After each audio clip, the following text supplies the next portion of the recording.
Hello friends, welcome once again to my online YouTube video lecture of English of 10th standard English medium. Okay, so this in this lecture we are going to study not the textbook, we are going to study one of the topics of writing skills. हालांकि ये topic आप पहले पढ़े होंगे लेकिन कुछ मैंने हमारा लास्ट टाइम जो हमारा एग्जाम हुआ था उसमें मैंने क्रॉस चेक किया तो कॉम्प्रीहेंशन का जो क्वेश्चन था पोएम कॉम्प्रीहेंशन में उसमें काफ़ी सारी गलतियां जो है वो पाई गई थी काफ़ी पेपर्स में। ऐसा भी नहीं है कि सभी लोगों ने मिस्टेक किया था, it's not like that, but considering the fact that some of the students have a little bit of confusion regarding attempting this comprehension question, that is the reason why I have decided to make one video lecture on poem comprehension. Okay, so let us discuss that. There are two types of comprehension as far as your question paper, board examination paper pattern is concerned. You are going to have two types of comprehension. One is prose comprehension, another one is poem comprehension. Now let me try and explain you what is the meaning of comprehension. First of all, comprehension का मतलब क्या होता है? Comprehension का मतलब होता है understanding. So whatever piece of literature that you are going to read, whether it's a poem or a prose, okay, उसके बाद वो आपको कितना समझ में आया है, वो चीज को क्रॉस चेक करने के लिए जो क्वेश्चंस पूछे जाते हैं पैराग्राफ या तो पोएम के नीचे, ऐसे क्वेश्चन को कॉम्प्रीहेंशन कहा जाता है. So basically comprehension means understand. Now in case if we talk about prose comprehension, the prose comprehension is comparatively easier because you get the answer from the prose content and those are the straightforward answers which you need to write as your answers. Most of the answers you have to put you have to write without making any substantial changes. आप ज्यादा करके जो pros comprehension के answer लिखते हो उसमें कोई change करना नहीं होता है. जो दिया है पैराग्राफ के अंदर उसी इंफॉर्मेशन को आपको उठा के आंसर में लिखना होता है.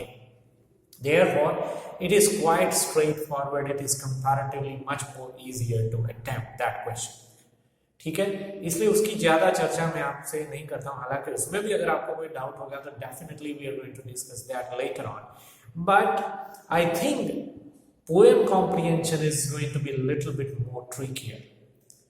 ठीक है, पोएम कॉम्प्रीहेंशन थोड़ा सा चैलेंजिंग है.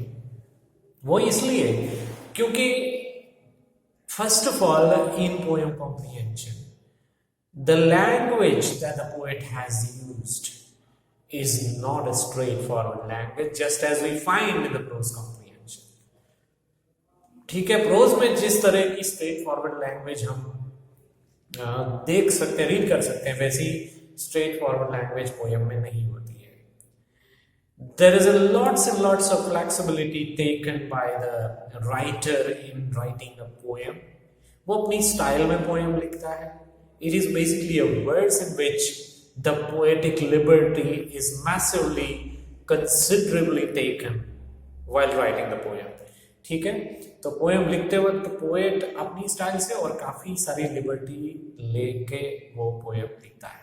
And basically poem is always thoughtful literature.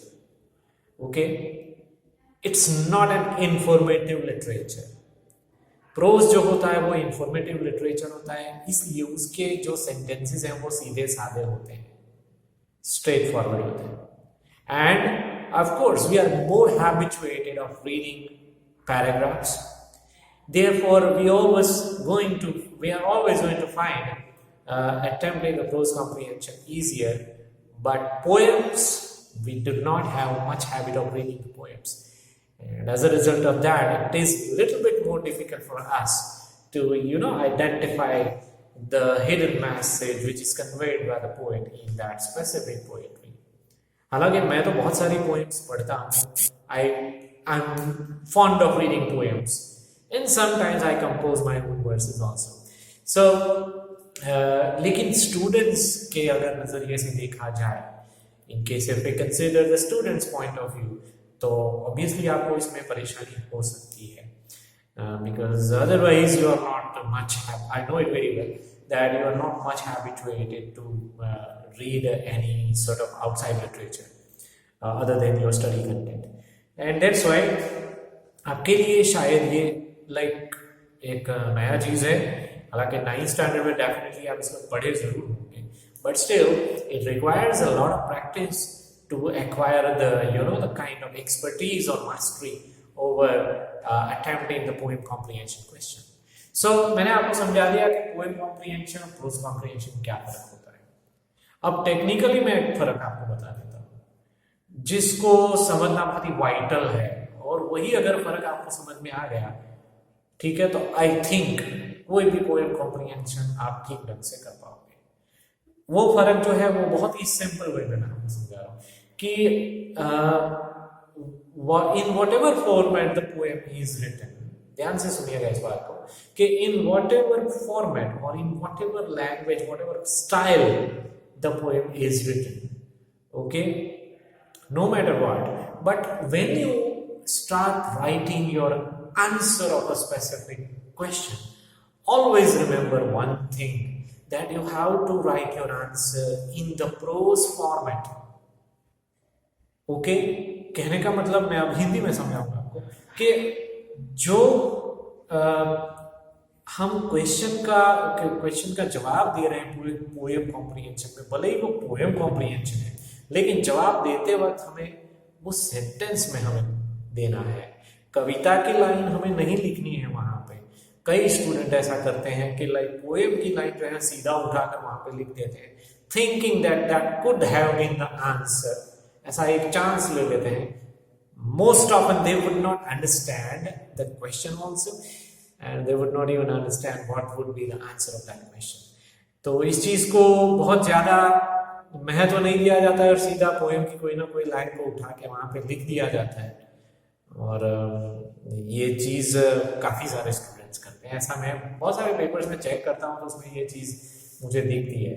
But इसके लिए मैं एडवाइस यही दूंगा आपको कि इस तरह से आंसर नहीं लिखना होता है। आंसर लिखते वक्त आपको पोएम का जो इंफॉर्मेशन है, या तो पोएम की, या तो क्वेश्चन के आंसर में जो कुछ भी आता है, उसको प्रोज में कन्वर्ट करना होता है। ठीक है, प्रोज में कन्वर्ट करना यानी कि जो असर्टिव सेंटेंस होता है। Now I am going to talk a little bit about grammar.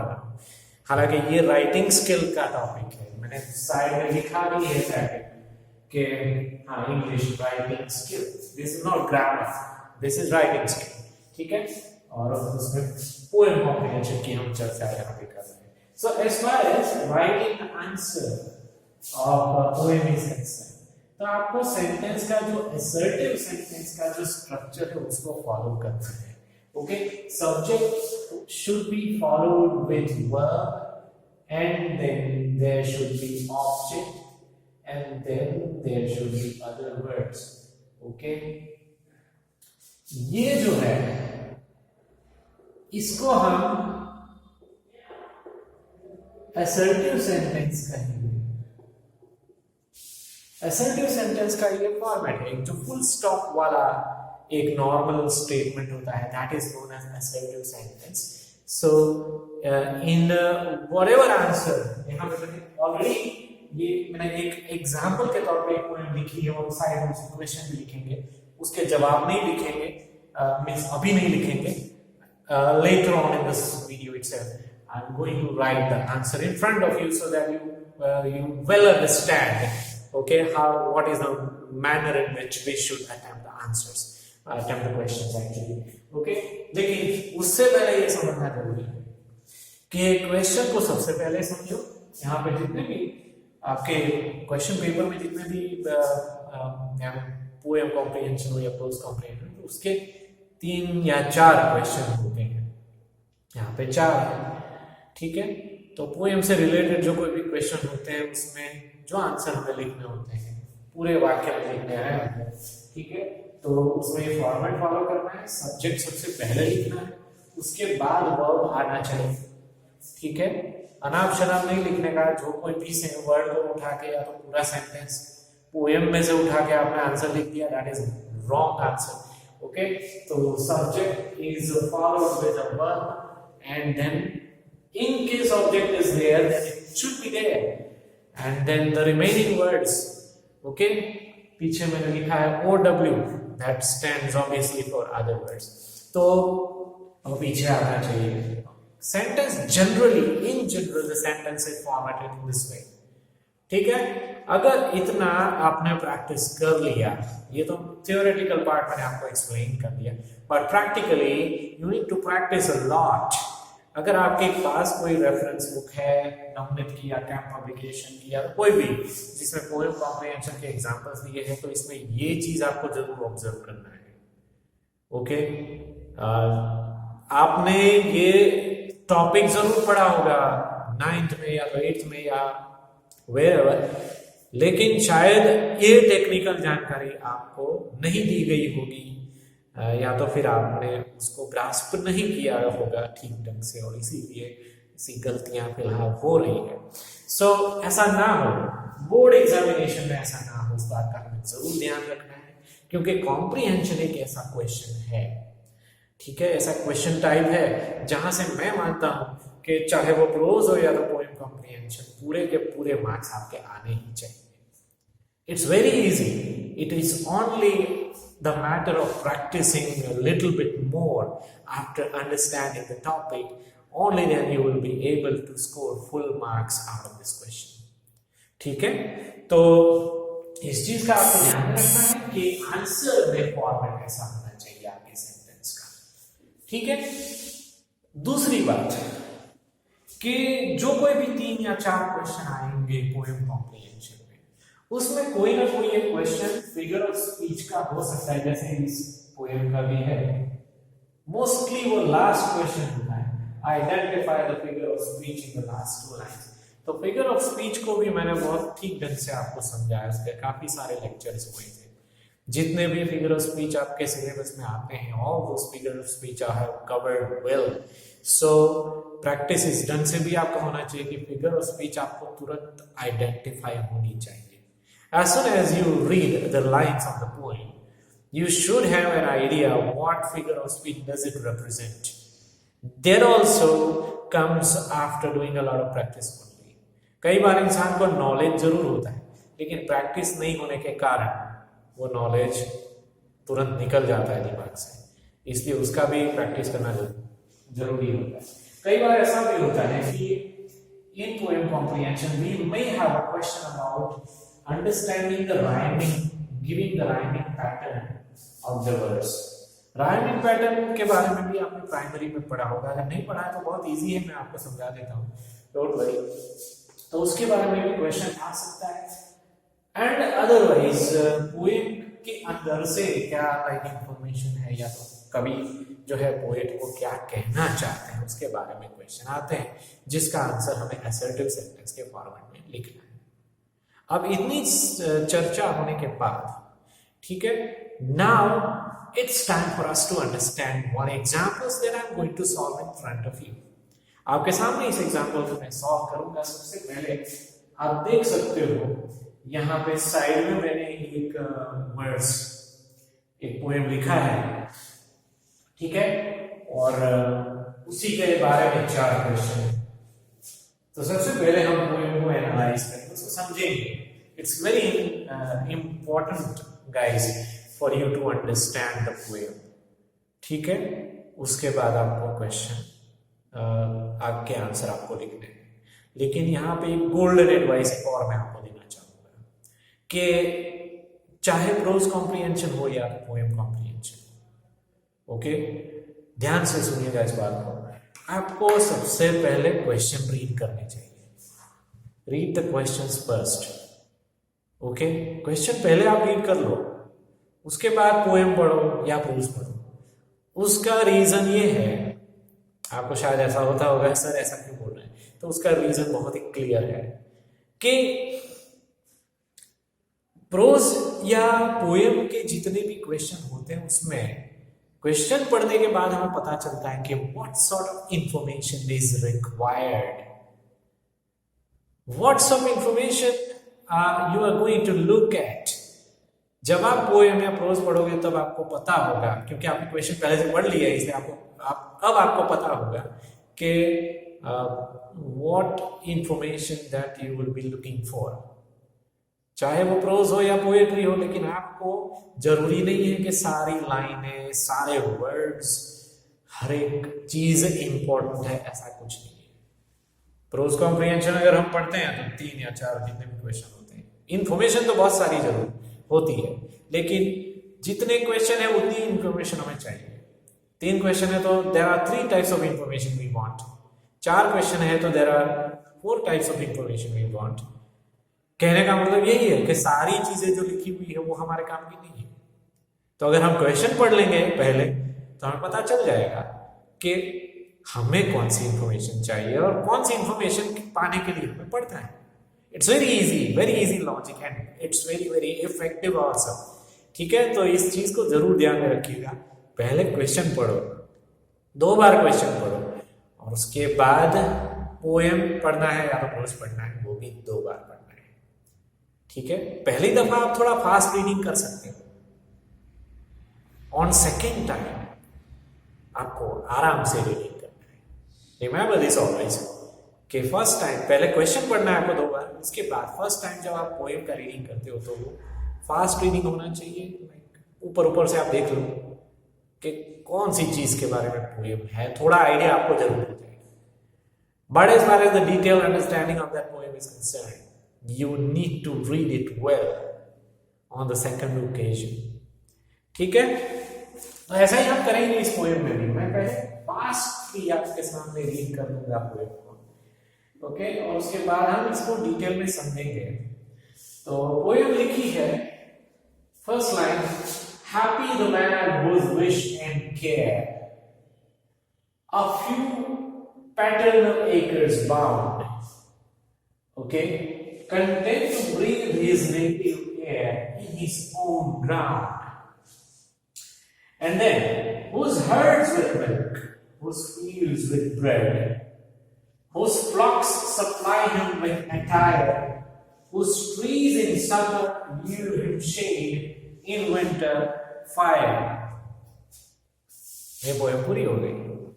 तो मैंने बहुत कह सकते हैं कि आधे मिनट में मैंने पूरा पोएम पढ़ लिया। आपको भी ऐसे मन में पढ़ लेना है आधे मिनट, थोड़ा बहुत आपको आइडिया हो जाएगा कि पोएम जो है वो कौन सी थीम के बारे में है। But then on the second occasion you have to analyse the poem in your mind. दिमाग में आपको पोएम को ठीक ढंग से एनालाइज करना है। तो अब मैं आपके सामने पोएम को एनालाइज करूंगा। सबसे पहली 2 लाइनें हम पढ़ेंगे। Happy the man whose wish and care a few paternal acres bound. Okay, यहाँ पे कवि ये कहना चाहते हैं कि वो इंसान हैप्पी होता है, ठीक है, जिसको ये इच्छा होती है, विश एंड केयर, यानी कि उस बात कोई एक ही चीज की सिर्फ एक इच्छा होती है कि a few paternal acres, okay. अब ये फ्यू पैटर्नल एक्रेस बेसिकली क्या होता है, थोड़ा सा आपको अंडरस्टैंडिंग रखना होगा वोकैबुलरी के बारे में। पैटर्नल यानी कि जो बाप से मिली हुई जो जायदाद होती है उसको पैटर्नल कहते हैं। पैटर्नल एक्रेस यानी कि बाप से मिली हुई जो जमीन जायदाद होती है। जमीन इसलिए मैं कहता हूं, जमीन के लिए वर्ड लैंड होता है, लेकिन यहाँ पे लैंड नहीं लिखा है, एकर लिखा है। लेकिन एकर किस चीज से बिलोंग करता है, तो ऑब्वियसली वो जमीन के लिए बिलोंग करता है। तो अपने गांव में, अपने वतन में, अपने नेटिव में अपने पिता से मिली हुई अगर थोड़ी बहुत जमीन है तो बहुत है, बस है, इतना काफी है, वो इंसान हैप्पी है, ऐसा पोएम यहाँ पे पोएट यहाँ पे कहना चाहते हैं। आगे बढ़ते हैं। उसके अलावा content to breathe his native air in his own ground. Content means satisfied, okay, वो सेटिस्फाइड है। अगर वो इंसान सेटिस्फाइड है to breathe his native air, वो अपने गांव में रहता है, सिंपल लाइफ जीता है, थोड़ा बहुत जमीन है, गांव की मिट्टी से आने वाली जो खुशबू होती है, यानी कि गांव की जो फ्रेश एयर होती है, ओके, तो वो उससे वो सांसें लेता है, ठीक है, शहर में नहीं रहता है, गांव में रहता है, छोटा सा गांव है, लेकिन उसकी छोटी सी जमीन है, वहां पे सेटिस्फाइड है, उसको बहुत ज्यादा एक्सपेक्टेशन नहीं है। Okay, so content to breathe his native air in his own ground, अपनी जमीन पे वो रहता है, कोई टेंशन नहीं, ठीक है, कोई किराए का घर नहीं, अगर घर लिया है शहर में महंगे वाला तो उसके इंस्टॉलमेंट की चिंता नहीं, ये वो सब टेंशन नहीं होता है, शांति होती है दिमाग में। तो अपनी जमीन में रहने वाला, भले छोटा मोटा उसका घर है, छोटी मोटी उसकी जमीन है, लेकिन अपनी है, और गांव में खुद के नेटिव में रहता है, फ्रेश एयर वो ब्रीथ करता है हर रोज, तो वो इंसान सुखी है। ठीक है, फिर आगे बोला है whose herds with milk, whose fields with bread, whose flocks supply him with attire. Okay, उसके पास जो थोड़ा बहुत अगर कुछ प्रॉपर्टी है तो ये है हर्ड यानी उसके जो डोमेस्टिक पालतू एनिमल्स होते हैं, गाय भैंस भेड़ बकरियां वगैरह, ठीक है, तो उस हर्ड विद मिल्क, वही उसको मिल्क देते हैं, गाय भैंस है फॉर एग्जांपल, तो उससे ही उसको मिल्क मिलता है। गांव में रहने वाले हैं तो ऑब्वियसली इस तरह से होते हैं, कैटल रेयरिंग का ऑक्यूपेशन करते हैं।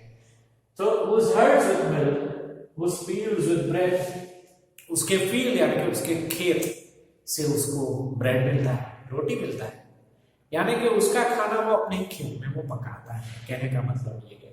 ठीक है, and so whose field with bread, और उसके अलावा whose flocks supply him with attire, फ्लॉक्स अगर उसके पास है, फ्लॉक्स यानी कि जो खास करके शिप और गोट्स होती है, ठीक है, जिसके पास शिप यानी कि जिन्हें गुजराती में गेटा कहवाय છે, ठीक है, तो और बकरियां अगर होती है तो हम लोग जानते हैं कि जो शिप होते हैं उसके उसमें से हमें वुल मिलता है, वुलन क्लोथ्स बनते हैं, तो शिप अगर उसके पास है तो उससे उसको अटायर भी मिलता है, अटायर यानी ड्रेस, पहनने के कपड़े, ठीक है, वो उसको मिल सकता है, यानी कि उसके पास जितना भी प्रॉपर्टी है, उसके एनिमल्स हैं, खेत है, या तो उसके फ्लॉक्स है, उसी में से उसको मिल्क है, खाना पीना है, अटायर है, पहनने की चीजें हैं, ठीक है, वही मिल जाता है। और उसके खेत खलिहान में जो जमीन में जो पेड़ वगैरह है, whose trees in summer yield him shade, वो पेड़ के नीचे बैठ के उसको छांव मिलती है, आराम मिलता है, ठीक है, in winter fire, उसी पेड़ों में से उसको जो समर में उसको छांव देता है, ठीक है, विंटर सीजन में उसकी लकड़ियां काट के उसको वो फायर भी जला सकता है और अपने बॉडी को गर्म भी रख सकता है। ऐसा इंसान जो है वो हैप्पी है। तो कविता को पूरी तरह से हमने समझ लिया। We have understood each and every line, each and every word of the poem now. लेकिन ये हमने कब समझा? सेकेंड टाइम रीडिंग में। आपको याद दिला वापस, सबसे पहले क्वेश्चंस पढ़ना है, ठीक है, 2 बार वो भी, तो क्वेश्चन में आपको समझ में आ जाएगा।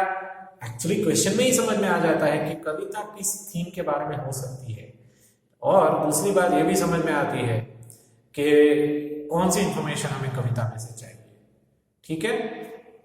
तो कविता को हमने यहाँ पे समझा है, लेकिन मैंने क्वेश्चन अभी तक नहीं पढ़े हैं। आपको मैं जरूर एडवाइस करूंगा कि आपको सबसे पहले क्वेश्चन पढ़ने हैं।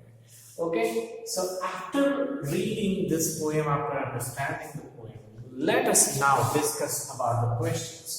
सबसे पहला क्वेश्चन ये है कि what does the happy man on? Happy man के पास क्या होता है? In the opinion of the poet, okay, कवि के मतानुसार हैप्पी मैन कौन सा कह सकते हैं जिसके पास क्या होता है?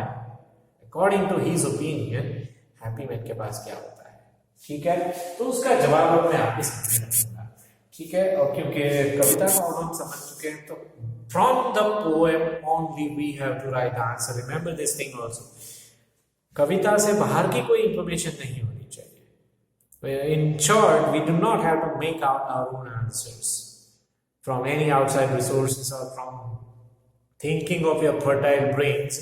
We don't have to derive any such answers. आपको आंसर सिर्फ कविता में से ही लिखने हैं। तो बेसिकली हैप्पी मैन के पास क्या चीजें होती है, वो सारी इंफॉर्मेशन हमें यहाँ पे मिलती है पोएम में से। तो अब हम लिखना शुरू करेंगे, मैं साथ में बोलूंगा भी सही, ताकि अगर आप नहीं पढ़ सकते हैं तो obviously you can make out from what I speak. So I'm starting my answer that happy man, ये हो गया सब्जेक्ट हमारा, मैंने ऊपर फॉर्मेट लिखा है उसके मुताबिक हमें आंसर लिखना है। तो a happy man owns, ये वर्ब हो गया, ओके, पास में होना यानी कि वो वर्ब है। So a happy man owns, क्या क्या उसके पास में हो गया, a few paternal acres, a few paternal acres, acres यानी ऐसा acres हम नहीं लिखेंगे, acres of land ऐसा हम लिखेंगे क्योंकि बात लैंड के बारे में की गई, तो थोड़ा सा यहाँ पे क्रिएटिविटी हमें दिखाना पड़ेगा।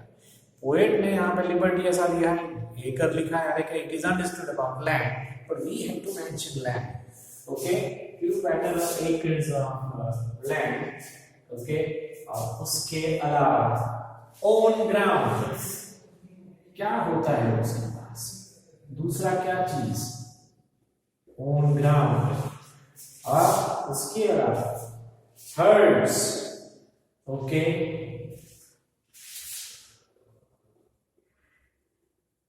herds,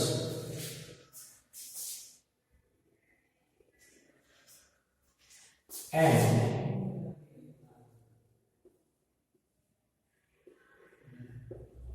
flocks, इतनी चीजें हैप्पी मैन के पास, ठीक है।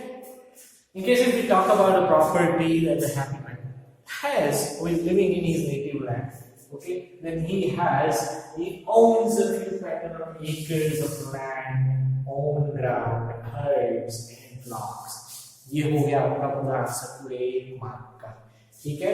तो ये दो चीज का आपको ध्यान रखना है, खास करके आपके आंसर की शुरुआत सब्जेक्ट से होनी चाहिए, उसके पीछे वर्ब डेफिनेटली आना चाहिए, और उसके बाद जो तुमने लिखा है पैटर्न एक लैंड, ग्राउंड, हर्ड, फ्लॉक्स, वो सारे ऑब्जेक्ट्स हैं, ठीक है। Now let us read the second question, what is the rhyming pattern of the words. Rhyming pattern समझना बहुत आसान होता है, ठीक है। अगर कविता की लाइन का पहला और तीसरा लाइन का लास्ट वर्ड अगर राइमिंग करता है तो फॉर्मेट हो गया ए बी ए। मैं आपको यहां पे बताऊंगा केयर, ये पहली लाइन का लास्ट वर्ड है, और ए, तो ये ए हो गया क्योंकि पहली लाइन है इसकी ए, और वापस वही वर्ड से ये तीसरी लाइन का वर्ड राइमिंग कर रहा है, इसलिए वो भी ए हो गया, ओके। और यहाँ पे बाउंड और ग्राउंड सेकेंड लाइन है इसलिए वो बी है, लेकिन फोर्थ लाइन में भी वही वर्ड राइमिंग कर रहा है, बाउंड एंड ग्राउंड, तो ये भी है, तो फिर ऑब्वियसली ये भी है, तो ऑब्वियसली हमारे सेकेंड क्वेश्चन का आंसर होगा ए बी, ठीक है, because first and the third lines have the rhyming words and the second and the fourth lines have the rhyming words as well, ठीक है। तो ऐसा आंसर लिखने के बाद now let us move on to the third question, explain the content to breathe his native, यहाँ पे single inverted comma लिखा है, ये पूरा लाइन हमें एक्सप्लेन करना है, okay. content to breathe his native air in his native ground, okay. Content का मतलब मैंने आपको समझाया था कि ये लाइन जो है कंटेंट, ओके, उसका कंटेंट वर्ड का मतलब क्या होता है, तो ऑब्वियसली सेटिस्फाइड, तो हमें इस तरह से एक्सप्लेन करना है ये लाइन को कि वो इंसान सेटिस्फाइड होता है, उसके पास थोड़ी सी जमीन है, लेकिन साथ में अपने गांव में, अपने घर में, अपनी जमीन के साथ रहकर अपने गांव की जो फ्रेश एयर है उसको ब्रीथ करने के बाद खुश रहता है, ठीक है। So we have to explain that line in 1 or 2 sentences only, not much, बहुत लंबा चौड़ा आंसर हमें नहीं देना है, 1 या 2 सेंटेंस में ही हमें खत्म करना है। तो मैं इस क्वेश्चन को आंसर को इस तरह से एक्सप्लेन करके लिखूंगा, okay.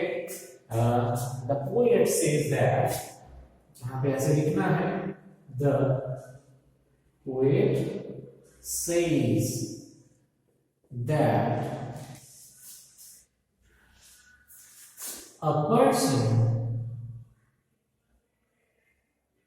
who is satisfied, content का मैंने सिनोनिम वर्ड लिख लिया, the person who is satisfied, okay.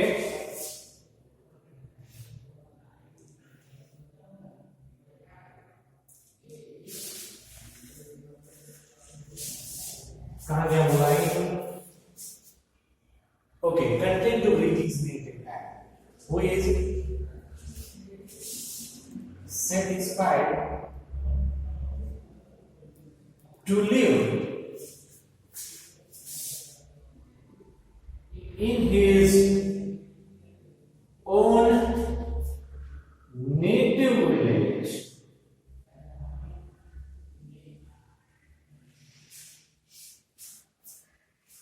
okay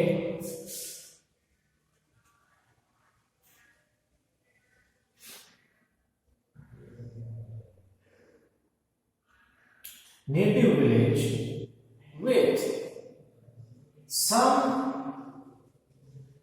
land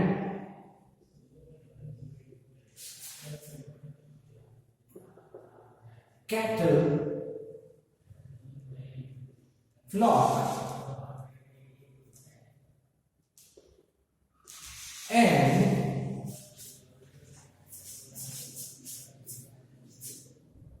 also उसके पास बहुत सारी चीजें हैं, उसको सेटिस्फाइड है ही, but at the same time he is also satisfied to breathe the air of his native land, okay, and also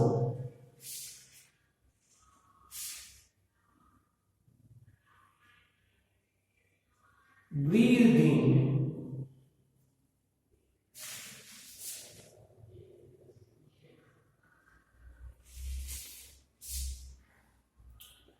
the fresh air of his native land is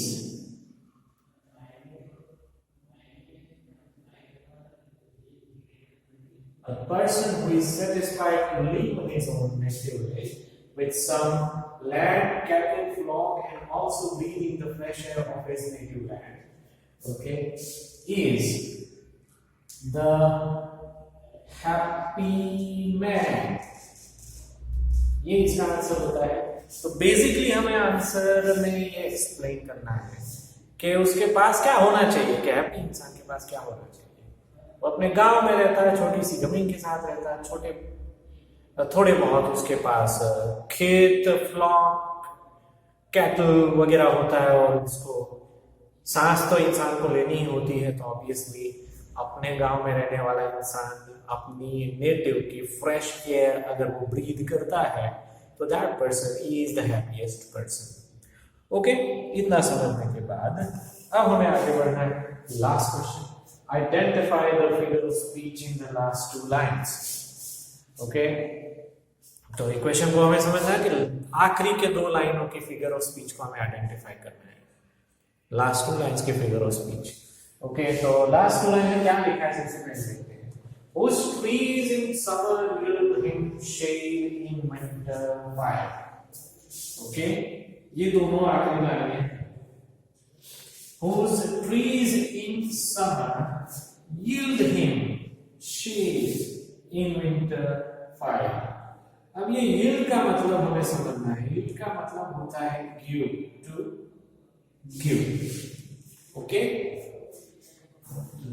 last two line में ऐसा explain किया है कि summer season में पेड़ जो है उसको, यानी कि इंसान को, कि समर सीजन में उसको शेड देता है पेड़, और विंटर में उसको फायर देता है। तो ये जो देने का क्वालिटी होता है, ओके, वो तो ऑब्वियसली एक ह्यूमन क्वालिटी है। ओके, कोई इंसान ही दूसरे इंसान को कुछ दे सकता है, लेकिन यहाँ पे वो देने का the quality of giving, the quality of yielding is assign to a tree. ठीक है, एक एब्स्ट्रैक्ट नोशन या तो नॉन लिविंग चीज ऐसी होती है जिसको इंसानों का क्वालिटी दिया जाता है, तो उसको पर्सोनिफिकेशन कहा जाता है। So basically that figure of speech which is used in the last two lines is a personification.